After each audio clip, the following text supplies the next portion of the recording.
Hola, el 99% de ustedes no están suscritos al canal. Cuando llegue a los 1000 suscriptores, crearé una serie especial para ustedes. El sol del desierto parecía una moneda incandescente colgada del cielo cuando Tomás el ranchero Valverde hizo su entrada en la feria de ganado de Sonora Vieja.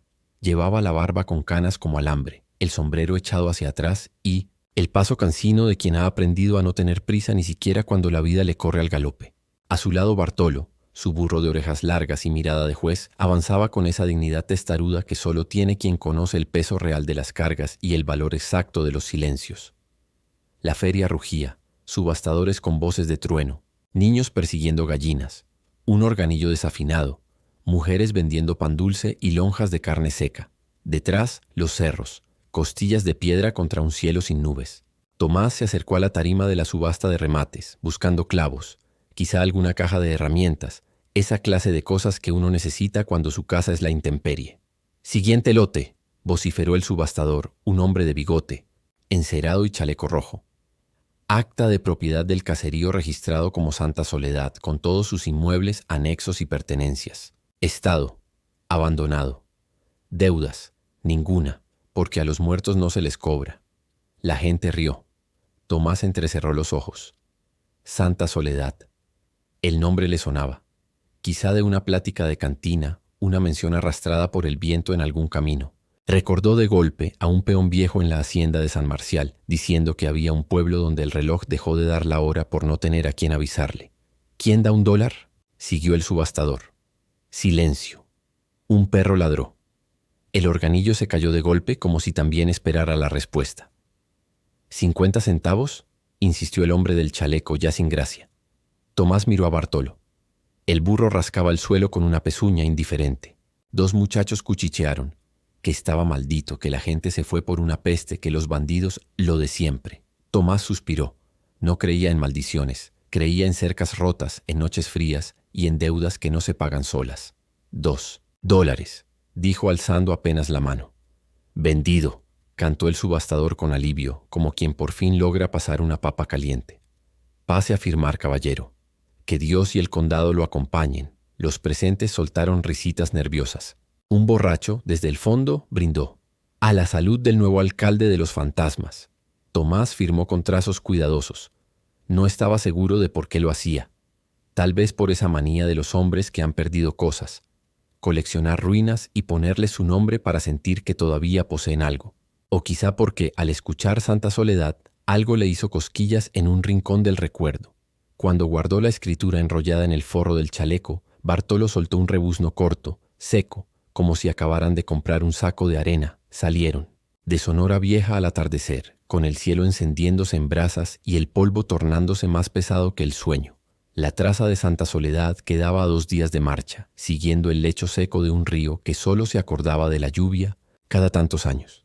Tomás acomodó en Bartolo un par de mantas, una olla abollada y una lata de café, y se puso en camino. A la primera noche encendió fuego con paciencia de monje. El crepitar de la leña fue su compañía más constante, además de Bartolo, que masticaba cardos con ritmo de metrónomo. Tomás se sirvió café fuerte como una decisión y comió frijoles fríos con tortilla reseca. Miró las estrellas, un millar de clavos lucientes sobre el techo de la nada. No siempre fue un hombre solo. En otra vida, antes de que el campo se secara y la peste se llevara a Rosaura, su mujer, Tomás reía con facilidad. Hubo risas en el patio. Hubo canciones los domingos. Luego quedaron la tierra dura, la lluvia olvidada, la casa con demasiados cuartos para un solo par de botas. Vendió el rancho, regaló los retratos, se quedó con el burro. A veces hablaba con Bartolo como si fuera un viejo compadre. Otras veces simplemente se dejaban estar. «Pues ya ves», dijo esa noche mirando el fuego. «Ahora resulta que tenemos un pueblo. ¿Qué haremos con él?» Bartolo respondió con un soplido que echó ceniza al aire. «Eso pensaba yo», sonrió Tomás apenas. «Primero llegar. Luego ya veremos». A la mañana siguiente el viento del norte vino con un filo de cuchillo. Siguieron el cauce seco, cruzaron vados invisibles y lomas que parecían repetirse como un corrido. Vieron huellas de puma cerca de un mezquite. En un recodo, Tomás halló una lata oxidada que no tenía dueño desde hacía décadas. La pateó con cuidado, por si acaso, y siguió de largo. Un zorro los miró desde lo alto y desapareció. Al caer la tarde, Divisaron los primeros postes de telégrafo rotos, con aisladores de vidrio colgando como lágrimas verdes. Tomás detuvo a Bartolo y sacó la escritura para leer, como si las letras fueran un mapa dibujado sobre la memoria. Santa Soledad, parcelas comprendidas entre el arroyo de los Tembladerales y el Cerro de la Aguja. Al tercer día, por fin, vieron el pueblo. Fue como topar con un hueso bajo la arena. Un conjunto de casas de madera inclinadas, el esqueleto de un salón con su letrero carcomido, una iglesia pequeña y cuadrada, y al fondo, un banco de fachada seria con las puertas desencajadas y un balcón con balaustres que todavía sostenían su orgullo. Tomás se quitó el sombrero sin saber bien por qué. En los pueblos, incluso muertos, siempre parece haber alguien que mira. «Llegamos, Bartolo», murmuró. El burro no pareció impresionado.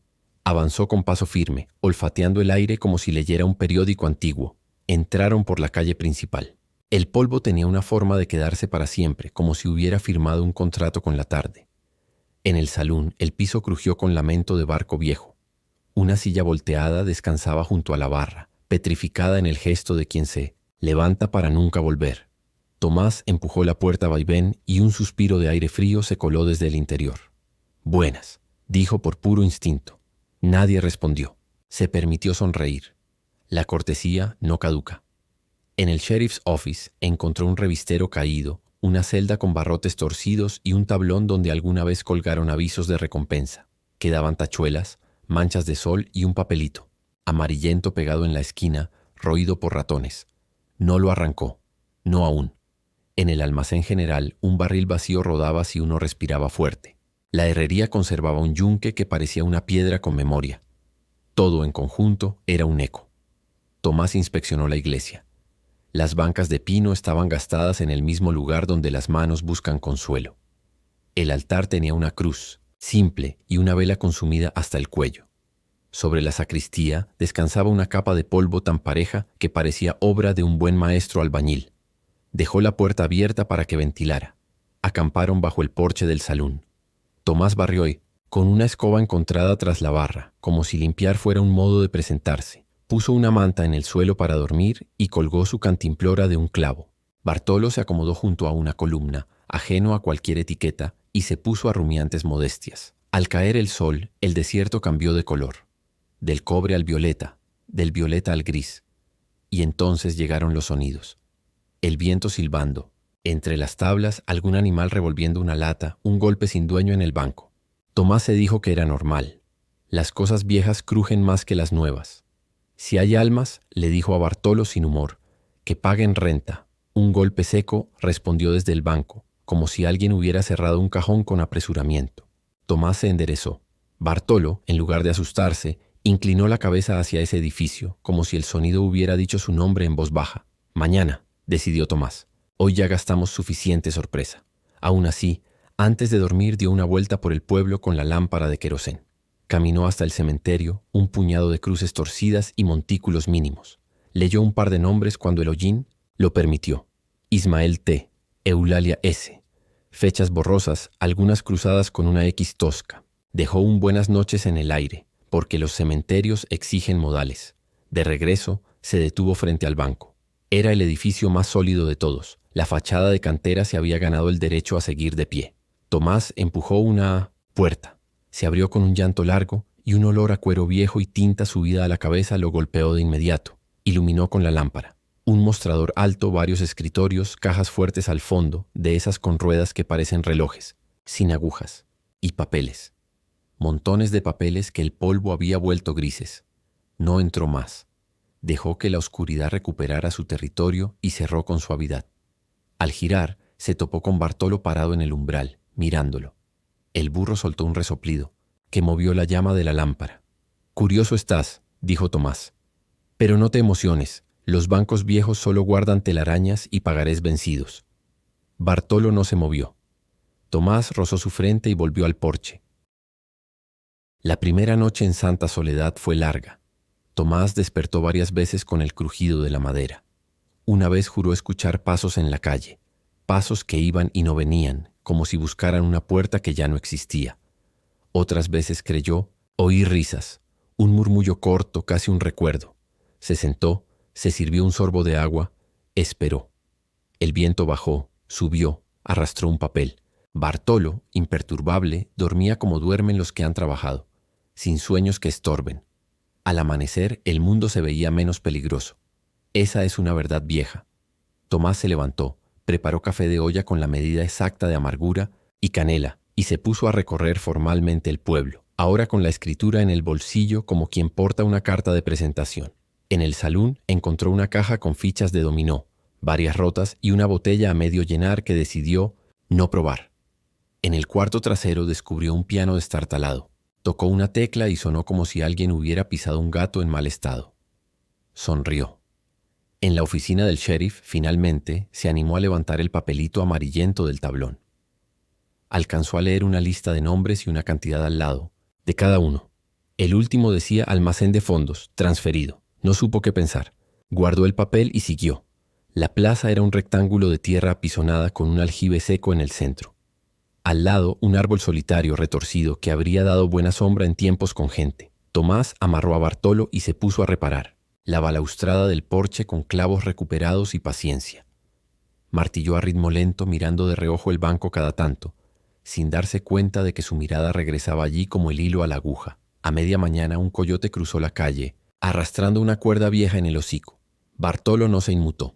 Tomás, en cambio, sintió el primer golpe de una idea. Si conseguía que el pozo diera agua, si arreglaba un par de techumbres, si limpiaba la iglesia, tal vez Santa Soledad podría ser hogar, no solo techo. No la clase de hogar que tuvo, pero uno suficiente para pasar los años que venían con el mismo sosiego con que cae la tarde sobre el desierto. Cerró el pensamiento con un golpe de martillo. El eco fue y volvió desde el banco. No era efecto del viento, era un hueco respondiendo. Tomás dejó el martillo. Caminó despacio hasta el edificio, como se camina hacia una conversación que no se busca pero tampoco se evita. «A ver», dijo, para sí, empujando la puerta otra vez. El interior estaba igual que la noche, pero con la luz se notaban detalles. La alfombra raída marcaba un pasillo. Una lámpara de techo con cuentas de vidrio perdía una por cada década. Los mostradores tenían regletas con números grabados. En una esquina, un mapa del condado, lleno de chinchetas oxidadas, mostraba un entramado de caminos como venas sobre piel curtida. Tomás se acercó a la pared del fondo, donde las cajas descansaban como dos bestias dormidas. Apoyó la oreja en el metal por impulso. Solo oyó su propia respiración. Iba a retirarse cuando Bartolo rebuznó desde afuera. Un sonido claro, diferente, que Tomás conocía bien. No era alarma ni queja, era insistencia. El burro asomó el hocico y golpeó el umbral con la pezuña 2 veces como si marcara un compás. Ya, cedió Tomás. Te haré caso, pero no aquel día. Había reglas que incluso la curiosidad tiene que respetar. Cerró el banco y volvió a la plaza. Se prometió no adelantarse a las historias. Primero, limpiar. Luego, contar. Esa tarde barrió la calle principal, despejó el aljibe, enderezó 3 cruces en el cementerio y colgó su poncho en un clavo del porche. Gesto simple de decir, aquí vivo. Cuando el sol empezó a caer, encendió el fogón y preparó frijoles con chile y una tortilla recalentada. Bartolo recibió su ración de alfalfa con un resoplido agradecido. Mañana vemos el banco, dijo Tomás, no queriendo admitir que, en realidad, era el banco el que iba a verlo a él. El cielo se llenó de estrellas como si las hubieran sacudido de un costal. En algún punto, el viento trajo un rumor que podría haber sido una canción vieja o simple aire entre tablas. Tomás apoyó la espalda en el poste, sintiendo en los huesos el cansancio bueno del trabajo. Cerró los ojos con el murmullo del pueblo entero respirando por primera vez en años. Antes de dormirse vio a Bartolo levantar la cabeza, mirar fijo hacia el banco y luego, satisfecho por algún razonamiento que solo los animales conocen, apoyar la mandíbula en el suelo. El pueblo de nadie ya tenía dueño. Y aunque Tomás todavía no lo sabía, también tenía destino. El amanecer llegó con un filo azul que cortó la oscuridad en tiras. Tomás el ranchero. Valverde se levantó cuando el frío todavía tenía uñas y avivó el fogón con palitos que había juntado la tarde anterior. Preparó café de olla, con la misma precisión con que otros desenfundan un revólver. 3 puñados colmados, un toque de canela, agua apenas por debajo del hervor. Bartolo, que no entendía de recetas, pero sí de rutinas, asomó el hocico y empujó al hombre en el costado, como recordándole que el desayuno también se reparte con las bestias. «No te preocupes, socio», dijo Tomás, sirviéndose el primer trago. «Hoy trabajamos parejo». La luz reveló un pueblo menos amenazante. Las sombras ya no parecían hombres al acecho, sino vigas y postes en su sitio. El polvo se aquietó y el salón, la iglesia, la oficina del sheriff y el banco tomaron su lugar en el cuadro como piezas de un dominó dispuesto a empezar otra partida. Tomás decidió entrar de lleno al banco. Había pasado la víspera mirándolo desde afuera como quien ronda un recuerdo que todavía duele. Empujó la puerta a media mañana, cuando el sol le prestaba coraje a los indecisos. El interior olía a tinta vieja y cuero cocido por el tiempo. En el mostrador principal encontró un libro de asientos con la cubierta de piel agrietada. Lo abrió con cuidado, como si destapara una tumba. La caligrafía era elegante y obstinada. Banco de Santa Soledad, Diario General. Fechas que se detenían de golpe, números que sumaban fortunas pequeñas y otras que insinuaban algo mayor. Pasó páginas con dedos de obrero, sin ánimo de ladrón. En una, subrayado con lápiz rojo, leyó: Almacén de fondos. Transferido. Véase remesa 14. Tomás sintió un cosquilleo leve en el cuello, el mismo que le entraba cuando un becerro se soltaba del corral y había que adivinar por dónde quería huir. Remesa 14. Anotó mentalmente el número y siguió buscando. En Minuts, un cajón encontró un manojo de llaves atadas con un cordel. Ninguna se parecía a la que abriría una de esas cajas de hierro al fondo, orgullosas como mulas que no obedecen más que a su dueño.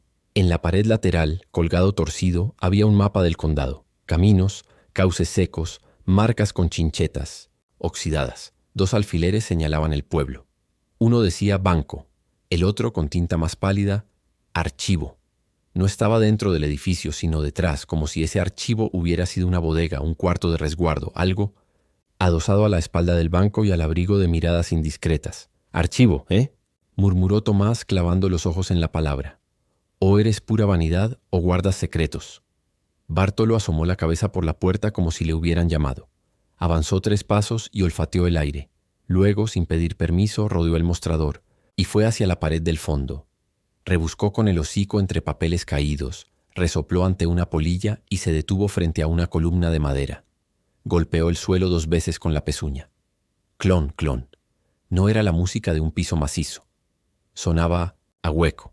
Despacio, advirtió Tomás. Primero vemos, luego tumbamos. Sacó la lámpara y la acercó al zócalo. Entre la tabla y la pared se adivinaba una rendija como de dedo. No era un azar. Alguien la había dejado. Tiró con la uña. Nada. Pateó con el tacón. El eco respondió desde debajo de la superficie como un animal al que han despertado antes, de tiempo. Decidió no forzar. La experiencia le había enseñado que los lugares viejos tienen el carácter de los viejos capataces. Si uno empuja sin respetar tiempos, te cierran la puerta en la nariz, o te la dejan caer encima. Salió al aire libre para mirar la trasera del banco. Allí, el viento acumulaba espinas y papeles. No había puerta. Solo pared de cantera y a ras de suelo una franja de tierra más pálida como si alguna vez hubiera habido allí un aljibe ciego o una zanja rellenada con prisa. Bartolo empezó a rascar exactamente en esa línea, empecinado, como quien recuerda un olor antiguo. Cuando se te mete algo entre ceja y ceja, no hay santo que te distraiga, dijo.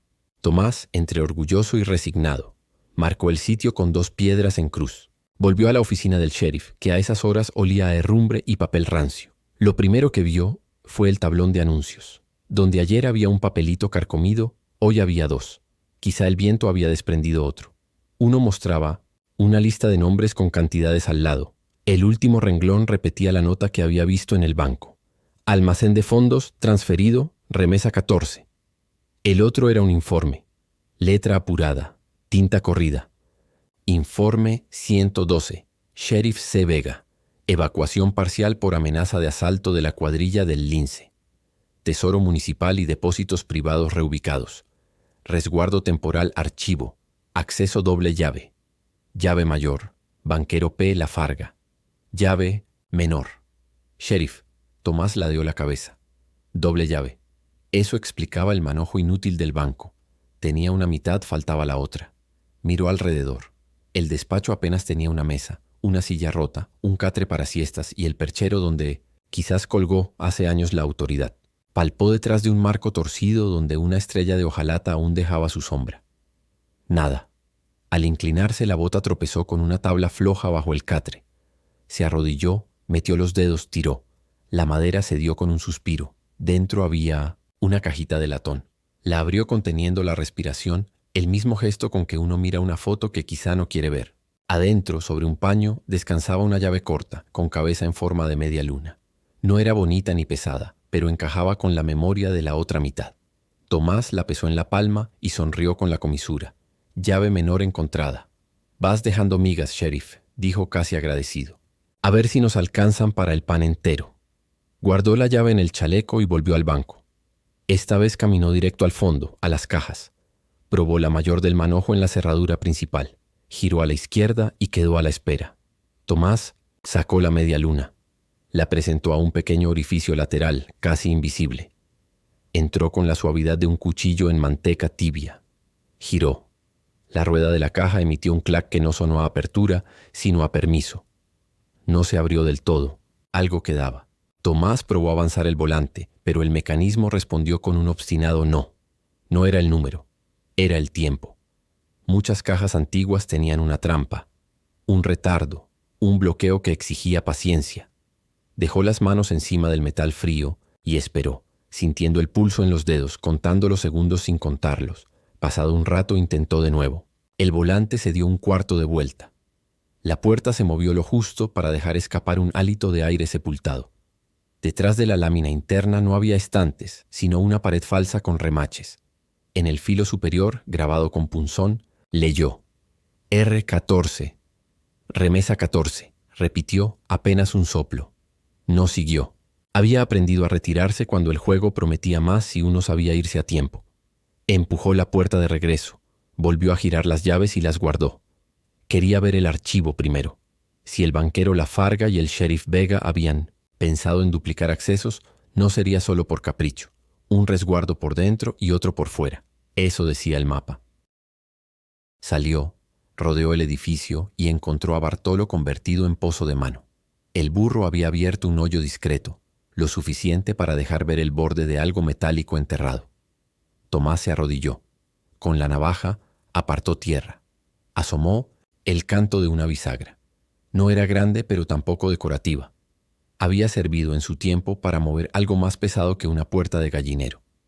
Te voy a comprar una medalla, anunció Tomás, o una corona, lo que usen los burros sabios. Fue a buscar la pala y la barra que había visto en la herrería.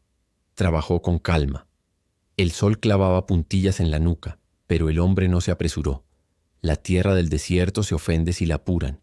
Devuelve la falta de respeto con derrumbes o víboras. De hecho, a medio metro apareció una culebra de cascabel, dormida en su espiral de piedra. Tomás la ahuyentó con la barra, respetuoso, sin heroísmos. La serpiente se retiró con dignidad, como una dama ofendida. Poco a poco, fueron descubriendo un rectángulo de hierro, una tapa que ocupaba el ancho justo de ese segmento pálido que desde la mañana llamaba la atención. Tomás limpió los bordes con una brocha improvisada.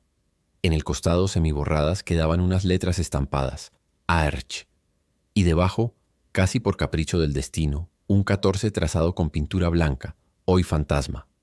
Archivo 14, dijo, no creyendo en el azar, pero saludándolo si se cruzaba en su camino. Probó a hacer palanca. La tapa se resistió con una rabia ajena.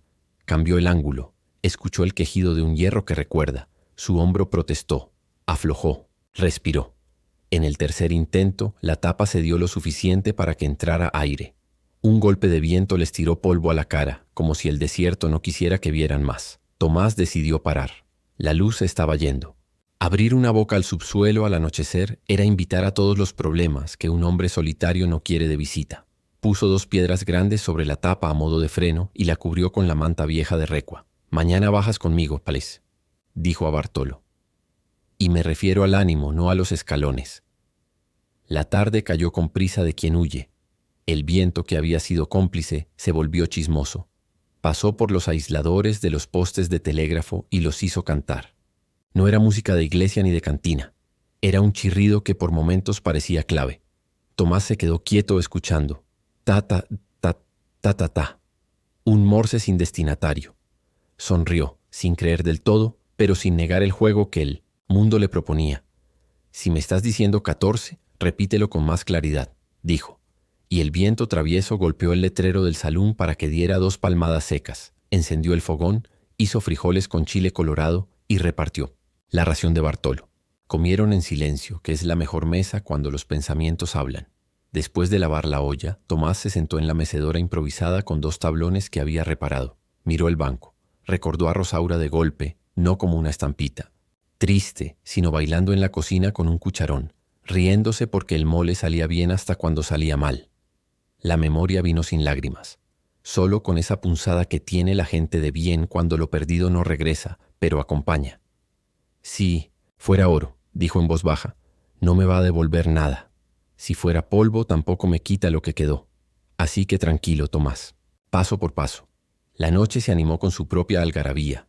Un coyote probó una melodía corta, una tecolota opinó desde la torre de la iglesia, y el telégrafo muerto volvió a tintinear como un vaso en cantina. Tomás se metió bajo la manta, el sombrero sobre el rostro, y dejó que el sueño llegara en 3 tandas, como quien cambia de caballo a mitad del camino. Despertó a media madrugada, no por ruido, sino por silencio. Un silencio denso de mantel nuevo. Entonces lo oyó. Pasos, no humanos, pezuñas. Bartolo sí, pero marcando. 1, 2, pausa, 1, 2, pausa. El burro caminaba desde el porche hasta la tapa cubierta y regresaba, como un centinela que sabe qué puerta vigilar. Está bien, susurró Tomás desde la hamaca de tablas. Mañana es mañana. El amanecer trajo olor a polvo mojado. Algún chubasco había soltado 3 gotas a 5 leguas, solo para recordar que la lluvia existe. Tomás bebió café, se ató el pañuelo al cuello, tomó la barra, la pala y la lámpara. No hizo discurso. Miró al burro. Este inclinó la cabeza, satisfecho. Quitó las piedras, levantó la manta y tomó aire. La tapa respondió mejor que el día anterior. A veces las cosas solo necesitan saber que uno vuelve. Abrió lo suficiente para pasar el brazo. El hueco exhaló fresco y moho. Iluminó. Abajo no había tierra. Había escalones estrechos tallados en la propia cantera. Bajaban rectos unos 4 peldaños y luego la oscuridad doblaba a la izquierda como una conversación que no se debe oír desde la calle. Tomás dejó la tapa apoyada contra la pared, amarró una cuerda al marco y se la ciñó a la cintura. La lámpara en una mano, la barra en la otra. Bajó el primer escalón. Crujió a pesar de ser piedra. A veces el miedo afina el oído hasta lo imposible. Bajó el segundo. En el tercero la barra chocó con algo metálico. Un pasador antiguo, todavía en uso para quien supiera de su existencia. Lo tanteó. La argolla giró. El pasillo respiró. Vamos, dijo, más para sí que para el burro, y se detuvo. No por cobardía, sino por una certeza que lo hacía, contra su costumbre prudente. En lugares como ese la primera vez conviene entrar con la luz entera del día y el estómago lleno. Miró hacia arriba. Bartolo lo veía desde el borde, las orejas puestas, la paciencia en su sitio. Subió despacio, volvió a poner la tapa con cuidado y aseguró el borde con la misma cruz de piedras. Miró alrededor como si alguien pudiera culparlo por no haber seguido. No había nadie. El pueblo guardaba sus secretos con la lealtad de un perro viejo. Hoy limpiamos la entrada y preparamos, decidió. Mañana vemos hasta dónde llega. La garganta del banco. El resto del día lo dedicó a eso. Reforzó el marco de la tapa con cuñas, amarró una polea improvisada en una viga trasera, cortó una estaca para calzar la bisagra si se atascaba, clavó un par de faroles en un tablón, para bajarlos sin las manos ocupadas.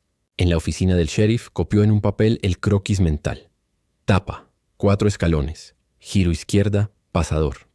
En el banco volvió a abrir la puerta del hierro lo suficiente para recordar que el número 14 seguía allí, como un guiño. La cerró otra vez por disciplina. A media tarde, después de una sopa clara y un trago corto de mezcal racionado, se sentó a contemplar la calle principal. El viento había callado. Una hoja suelta del libro de asientos escapó del banco y vino a morir a sus botas. La levantó. Era un anexo con letras apretadas. Remesa 14, bóveda auxiliar, archivo. Entrada secundaria, trasera del banco. Custodia, P. Lafarga, C. Vega. Clave, media luna, plus rueda.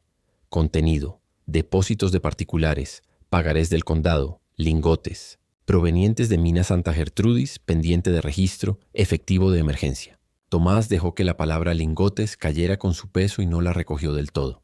Miró a Bartolo. El burro, con la inocencia de quien solo busca sombra y pasto suficiente, masticaba un manojo seco. No te emociones, le dijo. Oro o papel, seguimos siendo 2 en un pueblo que ya nos adoptó. Y al pueblo no le gustan los jefes improvisados. El sol se inclinó y con él la razón. En esos minutos los hombres toman decisiones que al día siguiente llaman valentía o torpeza. Tomás eligió una tercera. Preparación. Repartió el equipo. Probó la cuerda. Afianzó la lámpara. Dejó una nota escrita en la barra del salón, por si la mala suerte se encaprichaba. Si no vuelvo antes del anochecer, no me sigas. Tapa la entrada. T. Se la leyó a Bartolo por puro humor. El burro parpadeó, que en idioma de burros quiere decir casi siempre a tu paso. Cuando la sombra de la iglesia tocó la trasera del banco, Tomás se detuvo. No entraría hoy.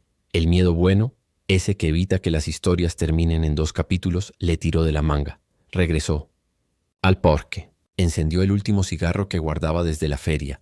Lo fumó sin gusto pero con ceremoniosa calma. Levantó la vista. Los postes del telégrafo no cantaban ya. Callaban como si esperaran algo. El cielo encendió sus primeras estrellas. Mañana, dijo, aún sabiendo que el mañana es un lujo que a veces se cobra caro. Bartolo rebuznó, una sola vez grave, conforme. Tomás le dio una palmadita en el cuello. Se permitió sonreír. Las voces del pasado no gritaban, susurraban, en la madera que se dilataba, en el hierro que recordaba, en un número repetido que insistía sin estridencias. 14. Archivo. Remesa. Palabras que juntas arman la mitad de un mapa. La otra mitad, lo sabía ya, la traían las pezuñas tercas de un burro y la paciencia de un hombre que había aprendido a escuchar. La madrugada se abrió con un silencio pesado, como si el desierto estuviera agazapado esperando. Tomás Valverde despertó sobresaltado, no por un ruido, sino por la ausencia de ellos. Ni el coyote en la lejanía, ni el chillido metálico de los postes de telégrafo. Solo un mutismo redondo, tan profundo que alcanzaba a oír su propia sangre bombeando en las sienes. Giró la cabeza y vio a Bartolo, erguido en el porche del salón, mirando fijo hacia la trasera del banco. El burro no parpadeaba, inmóvil como una estatua de piedra. «Ya entendí», dijo Tomás, levantándose y ajustándose el sombrero. «Hoy no nos escapamos de la panza de ese pueblo». El café de la mañana salió amargo, como si también presintiera lo que estaba por venir. Tomás se lo bebió en silencio. Revisó las sogas, la lámpara y la barra de hierro, y se plantó frente a la tapa metálica descubierta el día anterior. El aire alrededor parecía más frío, como si la tierra guardara un secreto que costaba trabajo soltar. Quitó las piedras que aseguraban la entrada, levantó la losa de hierro con la palanca y dejó que el hueco respirara. Un soplo de moho y mineral húmedo salió a recibirlos. «Bajas conmigo», le dijo a Bartolo, aunque sabía que el burro no cabría por esos escalones. Pero lo decía como quien busca coraje prestado. Aseguró la cuerda en un poste del porche, ató el otro extremo a su cintura y con la lámpara en alto comenzó a descender los peldaños estrechos. Cada paso crujía como si la piedra tuviera memoria. El aire se espesaba a medida que bajaba, cargado de polvo viejo y un eco apagado, como si respirara el corazón de la mina de un muerto. Al llegar al 4.º escalón, la luz iluminó el pasillo que se abría a la izquierda. Una puerta de hierro esperaba, cerrada con un pasador que cedió con facilidad. Tras ella, un corredor estrecho bajaba en ligera pendiente. Los muros estaban revestidos de piedra cuidadosamente tallada. Aquello no era improvisación de bandoleros, sino obra pensada para durar. Avanzó despacio contando los pasos. Al cabo de una decena, el pasillo desembocaba en una cámara cuadrada, de techo bajo, con 3 arcones alineados contra la pared. El primero estaba abierto y vacío, con olor a madera húmeda. El segundo tenía el candado roto, y dentro solo quedaban papeles carcomidos por la humedad. El tercero, sin embargo, estaba intacto. Era de metal oscuro, reforzado con remaches, y en el centro de la tapa, dibujado a buril, un número. 14 Tomás. Tragó saliva. La llave menor y la mayor, halladas días atrás, encajaban a la perfección. Giró primero una, luego la otra. El mecanismo protestó, oxidado, pero al final liberó un clic profundo. La tapa se levantó con un gemido. El resplandor lo golpeó de lleno. Lingotes de oro, apilados en filas perfectas, envueltos en trapos ahora podridos. A su lado fajos de billetes antiguos, aunque la mayoría ya convertidos en polvo de papel. Pero los lingotes eran inmutables, como pedazos de sol petrificado. Había más de los que podía contar en un vistazo, docenas, quizás centenares. Tomás quedó paralizado. Por un instante pensó en Rosaura, en la vida que pudo haber tenido, si ese hallazgo hubiese llegado antes. Sintió la garganta cerrarse y se dejó caer sentado en el suelo de piedra, riéndose sin voz, con lágrimas que no supo si eran de alegría, tristeza o pura incredulidad. En ese momento un rebuzno retumbó desde arriba, largo y grave. Bartolo lo llamaba. Tomás levantó la lámpara y se acercó al borde del cofre. Entre los lingotes descubrió algo más, una bolsa de cuero sellada con lacre. La abrió con la navaja y de ella cayeron documentos envueltos en seda, pagarés del condado, escrituras de propiedades, y en una carpeta marcada Municipio de Milena, Santa Soledad, un inventario que hablaba de 200 millones de dólares en valores sumados entre oro, papel y depósitos.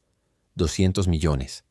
Murmuró como si repetirlo lo hiciera real. El eco repitió el número en la bóveda burlón. De repente, un ruido detrás lo hizo girar. Una piedra rodó desde lo alto de la escalera. Tomás apagó la lámpara instintivamente, quedándose en penumbras. Esperó, conteniendo el aire. El silencio regresó, pero no era el mismo. Ahora tenía un matiz de compañía invisible. Apresurado, tomó un lingote pequeño, lo justo para probar que no era ilusión, y guardó los documentos en su alforja. Cerró el cofre con esfuerzo. Volvió a echar los cerrojos y emprendió la subida, el corazón golpeándole las costillas como un martillo. Al salir, la luz del mediodía lo cegó. Bartolo estaba allí, firme, como un centinela. El burro olfateó la alforja y resopló, satisfecho. Viejo, testarudo. Tenías razón, dijo Tomás, acariciándole el cuello. Aquí había algo y no poco. Se sentó en el porche, el lingote brillando en su mano. No necesitaba balanza. Aquello pesaba tanto como todas las decisiones que tendría que tomar a partir de ese instante, porque un hombre con $2 y un burro podía pasar desapercibido. Un hombre con 200 millones en oro jamás. El viento sopló entre las casas vacías y por primera vez Tomás sintió que Santa Soledad lo miraba de vuelta. El pueblo fantasma acababa de despertar. El sol de la mañana iluminaba Santa Soledad con un fulgor extraño.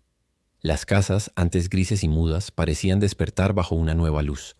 Tomás, el ranchero, Valverde, caminaba por la calle principal con la alforja colgada al hombro. Dentro, bien envueltos, guardaba los documentos y el lingote que había tomado como prueba. Cada paso le pesaba más que el oro mismo. Bartolo lo seguía con calma, como si supiera que el mundo acababa de cambiar. «¿Qué vamos a hacer, socio?», murmuró Tomás acariciándole la oreja. «Con $2 compramos un pueblo muerto. Con tu terquedad descubrimos que estaba sentado sobre un tesoro que vale más que la cordura de un hombre solo». El burro rebuznó, seco, como quien da por cerrada una discusión. Los primeros días después del hallazgo, Tomás se limitó a observar. Pasaba horas en el porche del salón, mirando cómo el viento levantaba polvo en la plaza, mientras pensaba en el peso de ese secreto. No tardó en comprender que un hallazgo de tal magnitud nunca permanece oculto mucho tiempo. Y no se equivocaba. Una semana después, el silencio del pueblo se quebró con el ruido de cascos. Desde la colina bajaron 4 jinetes polvorientos, armados y con sombreros ladeados. Tomás los vio venir sin moverse, con el sombrero echado hacia adelante. Bartolo, en cambio, se plantó en medio de la calle, como si la defendiera. El de adelante, un tipo alto de bigote retorcido, habló primero. «Dicen en Sonora Vieja que encontraste algo en este basural. Oro, mucho oro. ¿Verdad que nos vas a enseñar, ranchero?». Tomás no contestó. Sacó el cigarro más viejo de su bolsillo, lo encendió con calma y soltó la primera bocanada. «Lo único que encontré aquí», dijo pausado, «es un techo donde no llueve y un suelo que no reclama renta». Los hombres rieron. El líder desmontó, acercándose con paso de dueño. «No juegues conmigo, viejo. Este pueblo era del condado, luego de nadie. Ahora dicen que es tuyo. Pero si hay oro aquí, nos toca parte. Así funcionan las cosas». Tomás lo miró a los ojos y respondió con esa calma que solo tienen los que han visto más entierros que bodas. «Las cosas funcionan como uno decide que funcionen, y yo decidí que este pueblo está bajo mi nombre. Tengo la escritura y el testimonio de Bartolo».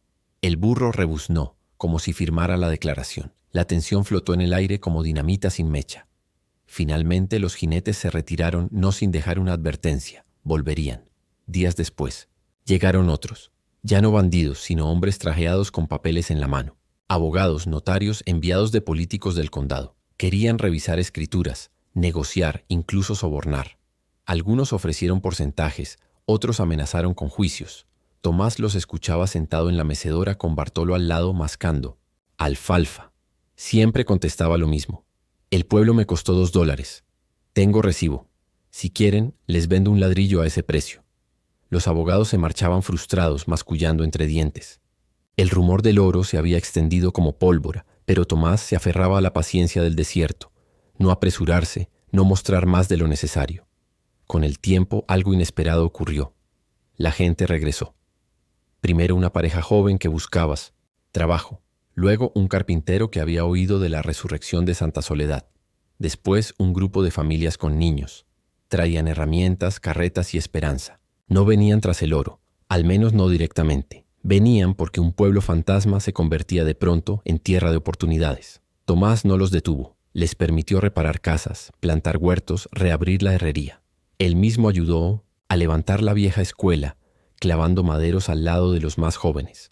Bartolo, convertido en mascota del lugar, paseaba entre los niños que lo adornaban con flores y lo subían en juegos improvisados. El oro seguía allí, escondido en Iseponicieso, la bóveda subterránea, intocado salvo por el lingote que Tomás guardaba como testigo.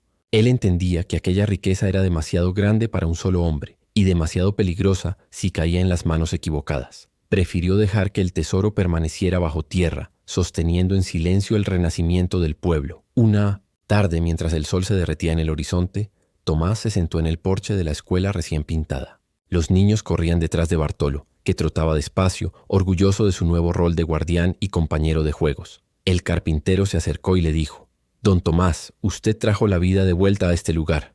«¿Cómo lo hizo?» El ranchero sonrió arrugando los ojos. «Yo no traje nada, hijo. Fue este pueblo el que decidió despertar. Yo solo lo compré por $2 y tuve la suerte de escuchar cuando un burro terco me dijo dónde rascar». El carpintero rió, pensando que era una broma, pero Tomás, mirando a Bartolo, sabía que era la pura verdad. Esa noche el viento silbó entre las maderas, pero ya no sonaba a lamento. Sonaba a voces nuevas, a ollas hirviendo, a martillos sobre clavos, a guitarras que probaban acordes. Santa Soledad dejaba de ser un pueblo fantasma para convertirse en leyenda viva. Tomás encendió un cigarro y, mirando las estrellas, habló en voz baja. «Al final, Rosaura, parece que encontré un hogar. No por el oro, sino porque Bartolo tenía razón». El burro, recostado a su lado, lanzó un rebuzno grave, satisfecho. Y así, un ranchero solitario y su burro, con $2 y un golpe de terquedad, devolvieron la vida a un pueblo olvidado, que bajo sus cimientos guardaba un secreto de 200 millones. Pero más valioso que el oro fue lo que rescataron: la certeza de que incluso los lugares muertos pueden volver a respirar si alguien se queda a escucharlos.